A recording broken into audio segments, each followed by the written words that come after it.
Sergeant Schatz said, we're here to announce that indictments of the perpetrator of the Aavielle Wakefield situation. As you know, that's the 5-month-old that was killed in the car. We want to thank the public. Again, the public was very instrumental in helping us to identify who this perpetrator is and helped us to really build the case that we need in order to have these indictments. But I'll leave the chief with the responsibility of giving you more details. Thanks, Mayor. Good afternoon. As the mayor stated, we have secured indictments for 2 individuals for the homicide of Aavielle Wakefield that happened in October of this year. But first and foremost, I'd definitely like to extend again our condolences and our prayers to all the families that have been victimized. We know at this time of year it's extremely difficult for families who have had tragedies in their families. And we want to make sure that they know that they still have the support of the city and the people in the city. With that said, this past Friday, Devon Holmes was indicted on 13 felony counts for the homicide of Aavielle Wakefield on October 1st of this year. Also indicted was Lawrence Hilliard for tampering with evidence in connection with this case. We definitely like to thank the public for their help, for the numerous tips that have come in on this case, which led to this indictment. Definitely like to thank the Cuyahoga County Prosecutor's Office, Prosecutor McGinney and his folks for securing that indictment and helping our detectives through this most difficult case. Just some other updates as we go through. Ramon, the 5-year-old that was killed early this year, we have indicted several individuals in that case, and that case is going through the criminal justice system. Little Major Howard, unfortunately, Donnell Lindsay, who is charged in that homicide, is still at large, and we're still asking the public's help in getting him in to justice so we can start the criminal justice process in that case and give his family some closure. The case of Dante Pageant and his son, as you know, Mr. Pageant was killed this fall, and his son was seriously hurt, but thankfully survived.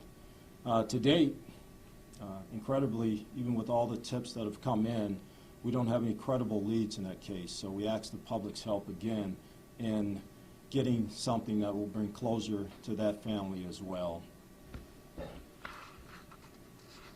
This year has been kind of tough for the city of Cleveland as far as homicides and crimes of violence, but time and time again, the men and women of the Division of Police, with our partners from the County Prosecutor's Office and other law enforcement agencies, take to task and bring people to justice, and that's what we've done in this case.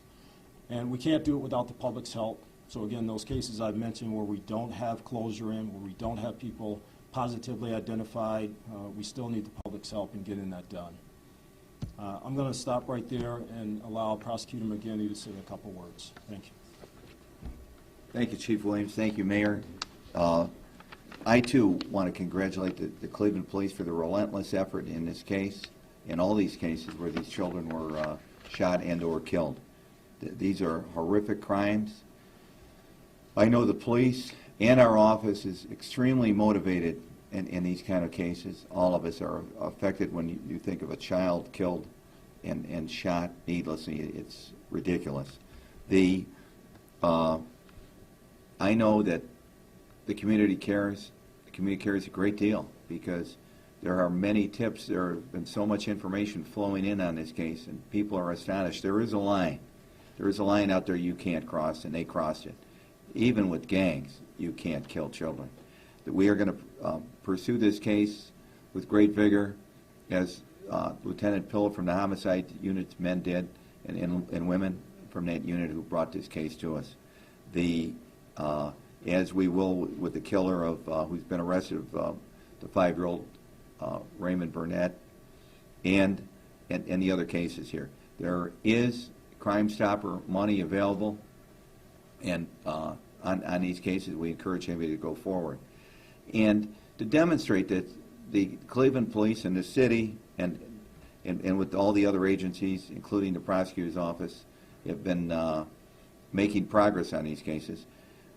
Just last week, at the end of the week, we obtained a conviction and an 8-year sentence for the last of the Cutthroat members that had been arrested. We've arrested, I believe, 13 this year with the Cutthroats.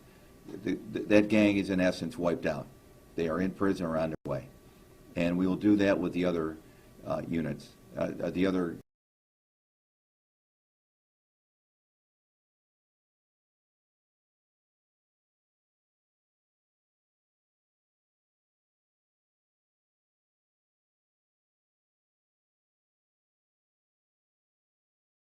in these arrests and these gang members. These gang members and the reckless behavior, we believe, are behind many of these children being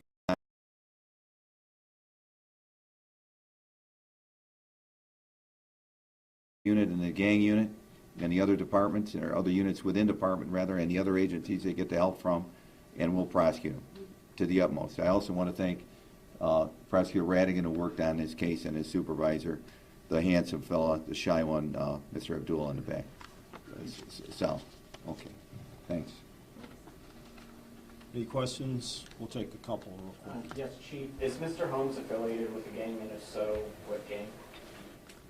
I can't give you that information right now. We're still trying to tie some other things up in connection with this case, so I don't want to put that out right now.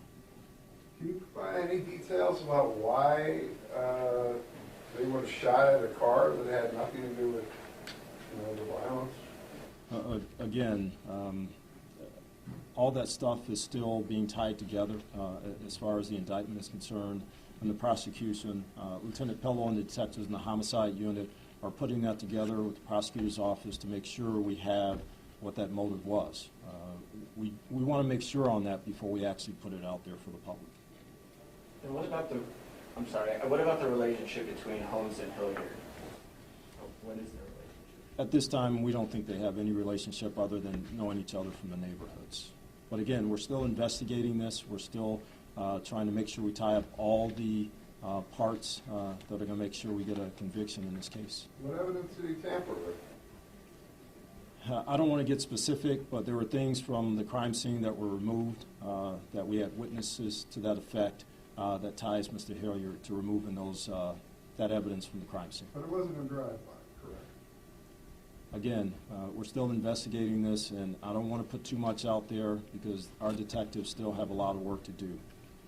Chief, what can you tell us about the priest attack and that investigation from the weekend? Ed's still investigating. We're trying to make sure that we properly identify people.